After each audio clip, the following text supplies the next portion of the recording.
for developers. So there's a big fight going on there. I try to keep up with it. And at present, they're pretty much losing the battle. Well, that's happening all over the place, all over the country.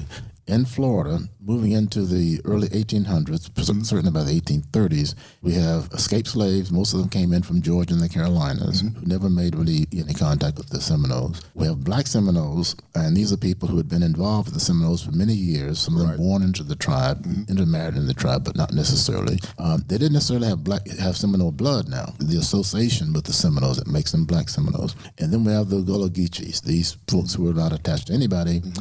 Well, not exactly. The Geechees, what they did when they first started coming to Florida, they helped the Indians kill white people. The Geechees were fully capable of participating in efforts to resist white intrusion into their community. So these are the groups that we have in Florida in the 1830s trying to survive, and the black Seminoles were among the most survivable of the groups that we're talking about because they had the association with the tribe. Now, a part of that association with the tribe just happened to be a protection, give and take on both sides. Because, as I understand it, what the black Seminoles who lived next to or somewhere adjacent to the Seminole tribes would do for their own protection, at harvest time, they will give to the tribe a certain amount of their harvest. And if they slaughtered something like a hog or a cow or something, they will give the chief a side of beef. And that was that relationship.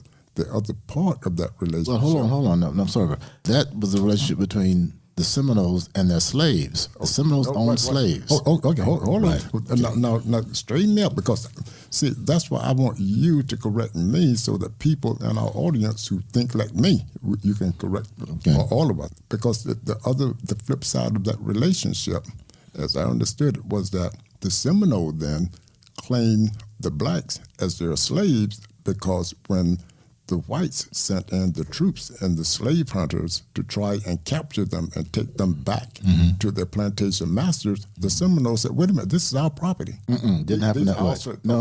All right. No. These were slaves owned by the Seminoles. Indians. Almost all the Native American tribes owned black people, owned slaves. Not just the Creeks and the Cherokees and the Seminoles. So the reason that the Seminole Indians were so upset with the removal of black Seminoles was that some of them were blood related. They had connections that went back many years. It wasn't a ploy to try to fool the government by just claiming these are black Seminoles. They were black Seminoles. They weren't